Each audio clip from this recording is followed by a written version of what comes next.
with the United States by 2024.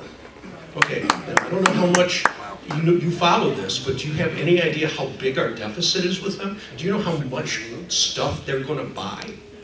Okay, this is a surrender. Xi surrendered to Trump 90 days ago, okay, because he went into a battle he couldn't win. And this is just the tip of the iceberg. I mean,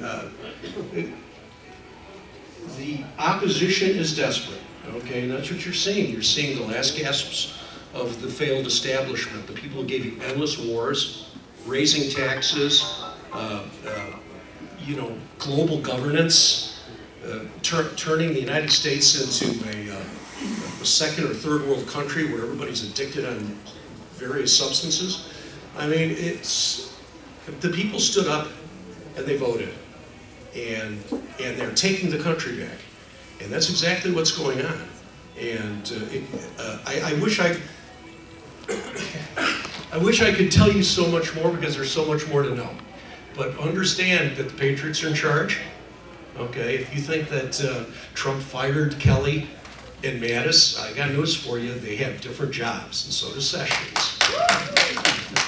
All right, so everything is much better than you're led to believe. And I think tomorrow at 3 o'clock, the Commander-in-Chief is going to make a very important announcement. And I hate to take any wind out of the sails, but I think he's going to declare a state of national emergency tomorrow and build the wall. Amen. So with that, I'm going to give you right back to Mr. Norsh, the MC. Enjoy your night. There's been mumblings about possible martial law. Well, first things first.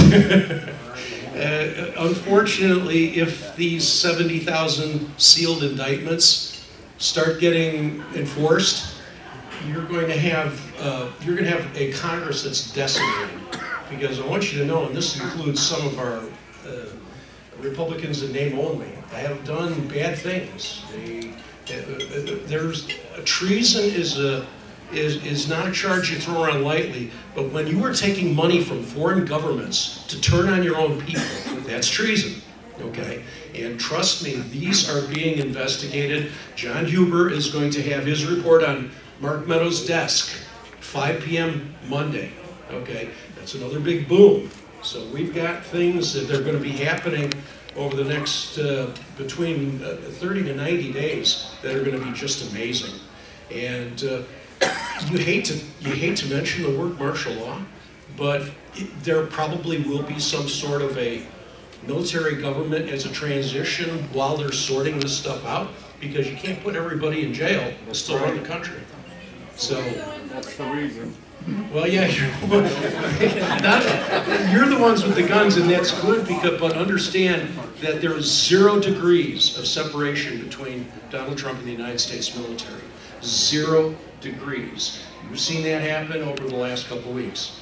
Once again, I don't want to run too long here, but to make it short, when John Bolton tried to give the military orders about to pull out of Syria, and they said, we don't take orders from John Bolton. Okay, and then yesterday, and this is probably the best story of them all, is Trump waited for the bus to get halfway to join family. He waited for it to get halfway to join family, and then ordered it turned around. Now, I've heard from my sources that Adam Schiff, our friend from California, was especially enraged about this and tried to order the bus driver to turn around, and he said, I don't take orders from you, sir. So,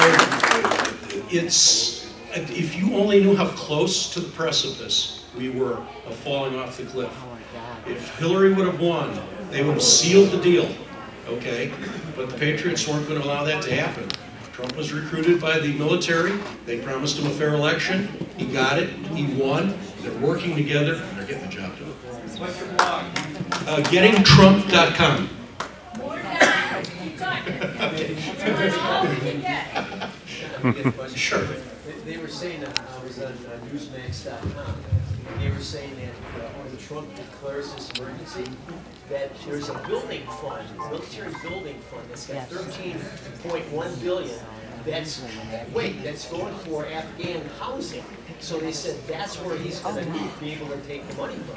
If he passed the largest defense spending bill in history last year, if you don't think that they put money in there for the wall, you're crazy. Okay, they've got that, and he can do it under the national emergency. You see, it isn't, things aren't as they seem. To dovetail the other speakers, this is about optics, okay?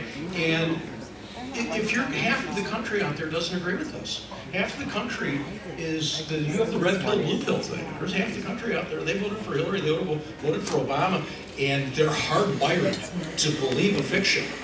Okay, and so the only way you're ever going to disabuse them with this notion is if they out themselves. If indeed Obama pardoned everybody, and I mean 4,000 pardons in the last minutes of his presidency, so that they couldn't be convicted of the crimes they did, what do you have to do? You have to bait them so they commit the crimes again. And that's what's been happening over the last 2 years. I give you Broward County as a perfect example. I give you California with the ballot harvesting as a perfect example. And you can just go on and on and on, okay? Because they can't help being who they are.